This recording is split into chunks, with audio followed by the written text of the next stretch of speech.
Hello दोस्तों, नमस्कार। एक बार फिर से मैं अपने इस चैनल में आपका स्वागत करता हूं। आज का वीडियो बहुत ही अहम है, बहुत ही महत्वपूर्ण है, क्योंकि इसमें मैं जो ढलते उम्र हैं, जो बुज़ुर्ग हैं, या कभी आजकल तो ऐसा भी हो गया है कि जो नवयुवा हैं, जो युवक हैं, उनको भी ये समस्याएं होने लगी हैं। लेकिन एक उम्र होने के बाद 35-40 के आसपास ये समस्या आने लगती है, जिसका नाम है साइटिका। साइटिका में कमर से लेके पूरा पैर के नीचे हिस्से तक, एड़ी तक, एक दर्द की लहर चलती है। एक दर्द बना रहता है पैरों तक, कमर से लेके पैरों तक। उसको बोलते हैं साइटिका। अब साइटिका में होता क्या, साइटिका नामक कमर में एक विशेष नस होता है जो कमज़ोर हो जाता है। जो कमज़ोर हो जाता है, इसकी वजह से पैरों में ये तकलीफ़ें होने लगती है। तो नर्वस सिस्टम वाली प्रॉब्लम ये, नस की प्रॉब्लम, स्नायु तंत्र की प्रॉब्लम ये।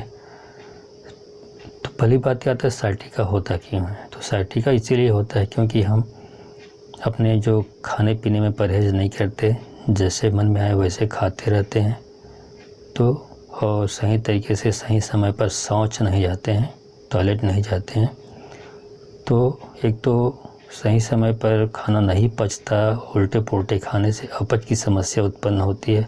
साथ ही पेट में आंव बनने लगता है, और साथ ही कब्जे की शिकायत भी हो जाती है, नेचुरली है। तो अपच और ये जो आंव के कारण ये वात है, कुपित होता है। वात के कुपित होने के कारण ही साइटिका का जन्म होता है। जब यह कुपित वात फिर गृद्धसी नामक जो नस में प्रवेश कर जाता है, तब इसके तनाव से ही जो भयंकर दर्द होता है। मतलब जैसे ही हमारे बॉडी में या पेट में वात कुपित होता है, मतलब गैस प्रकुपित होता है, तो उसका तनाव जो है, उसका प्रेशर जो है पूरा उस गृद्धसी नामक जो नस है उसमें वो अफेक्ट करता है, उसका प्रेशर पड़ता है उस पर। तो प्रेशर पड़ने की वजह से उसमें एक तनाव से भयंकर दर्द होने लगता है और व्यक्ति बहुत विचलित हो जाता है। इसी गृद्धसी को अंग्रेजी में साइटिका कहते हैं, इसलिए इस व्याधि को भी साइटिका ही कहा जाता है। तो इस वीडियो में आपको इसको समस्या से निजात पाने की आपको आयुर्वेदिक औषधि में बताने जा रहा हूँ। आप वीडियो को शुरू से लेकर आखिरी तक देखते रहें। पहली बात तो ये समस्या जो होती है वो अपच और कब्ज की वजह से होती है, आंव के कारण होता है। तो सबसे पहले आपको क्या करना है, अपच और आंव को दूर करने के लिए उचित उपाय करके वात का प्रकोप है उसको शांत करना चाहिए। इसके उपाय करते हुए अब इसके लिए आपको क्या करना चाहिए, अपच और आंव को शांत करने के लिए मैंने और कई वीडियो बनाए हुए हैं जहाँ पर पाचन तंत्र को मजबूत करने के लिए मैंने उपाय बताए हुए हैं। तो पहले पाचन तंत्र को मजबूत कीजिए, उस वीडियो को देख लीजिए, वहाँ पर औषधि बताई गई है। तो पाचन तंत्र को मजबूत कर लीजिए, कब्ज को दूर कर लीजिए।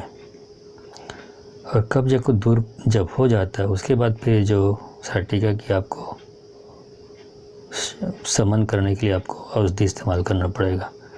इसके लिए आपको महाविध्वंसन रस, ये आपको मार्केट से ही लेना है, बनाना नहीं है घर में। महावात विध्वंसन रस 1 गोली और पंचामृत लौह गुग्गुलू, ये नंबर 2 की, इसको 2 गोली सुबह शाम दूध के साथ लेते रहें।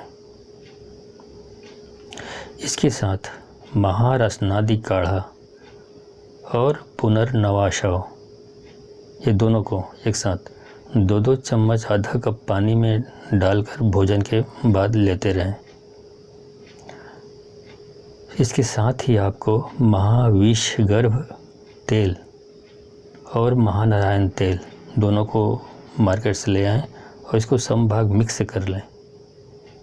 और मिलाकर आपको इस तेल को कूल्हों से लेके, मतलब कमर से लेके आपको नीचे जहाँ तक जो पैर के तलवे हैं, जहाँ तक दर्द का करंट जाता है, लहर चलती है, उसमें लगाकर हल्के हाथ से मालिश करके, इतना मालिश करें कि तेल सूख जाए, उतनी देर तक आपको मालिश करनी है।